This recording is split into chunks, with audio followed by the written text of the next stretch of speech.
Assalamualaikum warahmatullahi wabarakatuh. Perkenalkan, nama saya Muhammad Hotib. Di sini saya akan mempresentasikan hasil kerja praktek saya dengan judul Sistem Informasi Arsip Surat Keluar Masuk di Badan Pusat Statistik Kabupaten Banjarnegara. Oke, untuk mempersingkat waktu, langsung saja kita masuk ke slide presentasinya.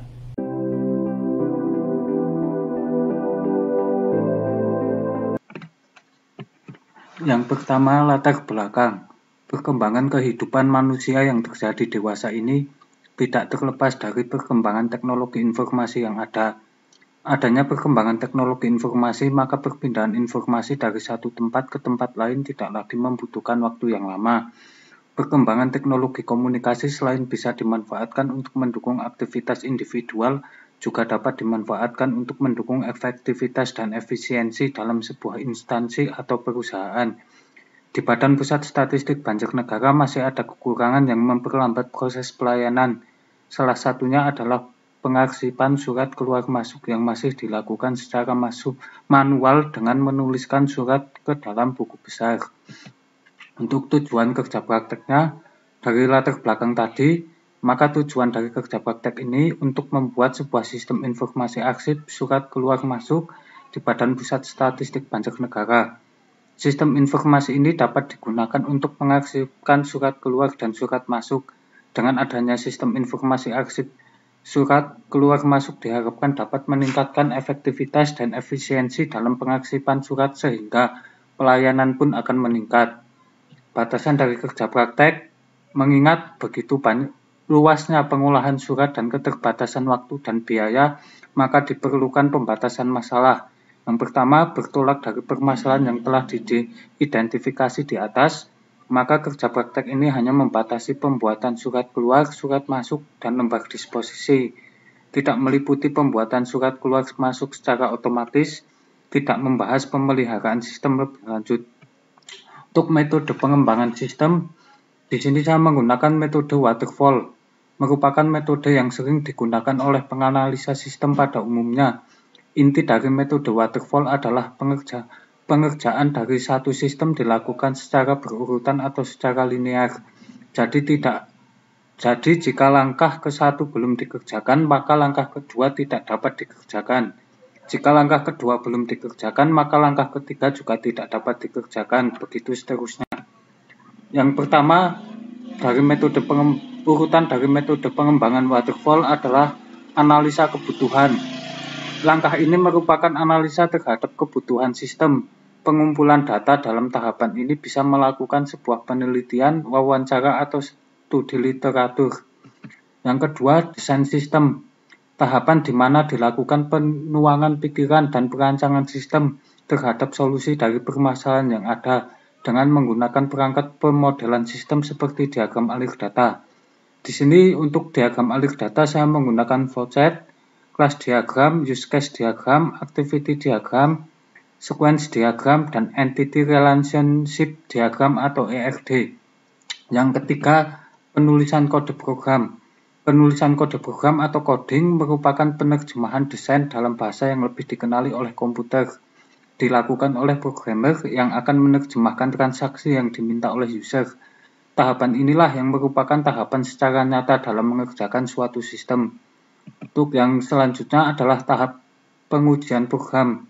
Di sini saya menggunakan pengujian black box. Pengujian black box merupakan pengujian program berdasarkan fungsi program, bertujuan untuk menemukan kesalahan fungsi pada program.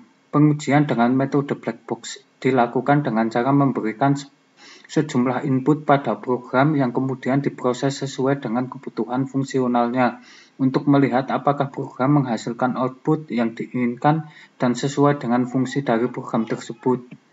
Dan yang kelima adalah penerapan program dan pemeliharaan. Dalam penerapan program dan pemeliharaan, terdapat perangkat lunak yang sudah disampaikan kepada pelanggan pasti akan mengalami perubahan. Perubahan tersebut bisa karena mengalami kesalahan karena perangkat lunak harus menyesuaikan dengan lingkungan atau peripheral atau sistem operasi baru, atau karena pelanggan membutuhkan perkembangan fungsional.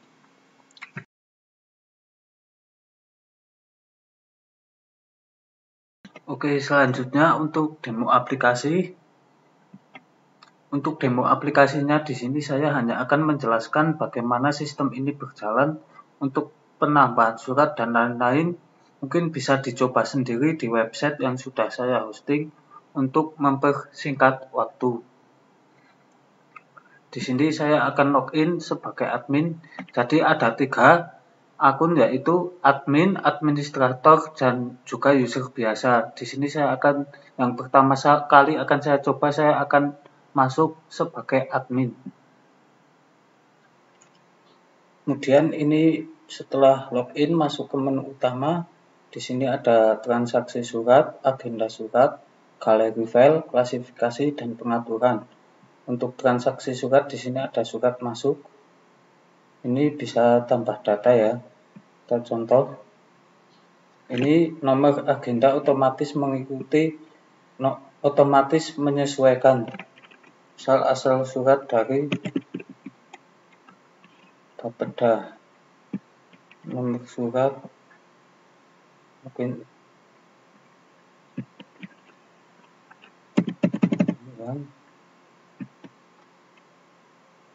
isi ringkas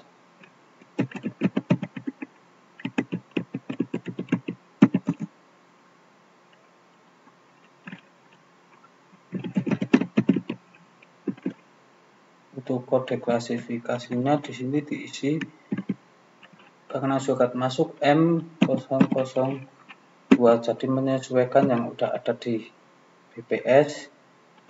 Ini tanggal suratnya bisa hari ini, keterangannya cepat. Ini untuk filenya bisa ditambahkan, untuk file suratnya,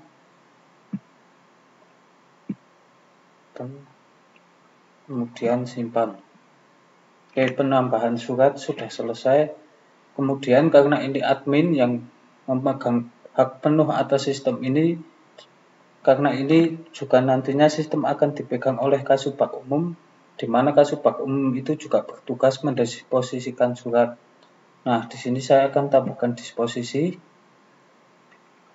Kita tambahkan data baru. Ini untuk tujuan disposisinya ke misal pekerja umum. Isi disposisi.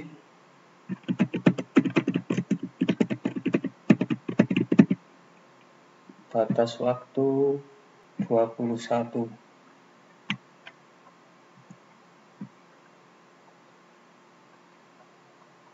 Catatan kosongkan aja, sifat biasa, kita simpan. Nah, ini disposisi sudah selesai. Maka setelah disposisi surat selesai dan ini sistem belum otomatis mengirimkan kepala, jadi yang sudah disposisi nanti di print di sini, baru diserahkan ke kepala secara manual, karena dari Badan Pusat Statistik sendiri mintanya gitu untuk mengarsipkan surat saja. Jadi kalau untuk notifikasi surat dari pihak BPS-nya sudah mempunyai notifikasi menggunakan email. Jadi nanti setelah ini aplikasinya jadi, ini akan diterapkan langsung digabungkan ke sistem besarnya di Badan Pusat Statistik. Jadi untuk notifikasinya nanti oleh IT dari IT BPS-nya sendiri yang akan menggabungkannya dengan notifikasi email yang sudah ada. Tapi kalau untuk pengarsipan suratnya masih manual, jadi di sini tugas saya hanya untuk membuat pengarsipan suratnya saja.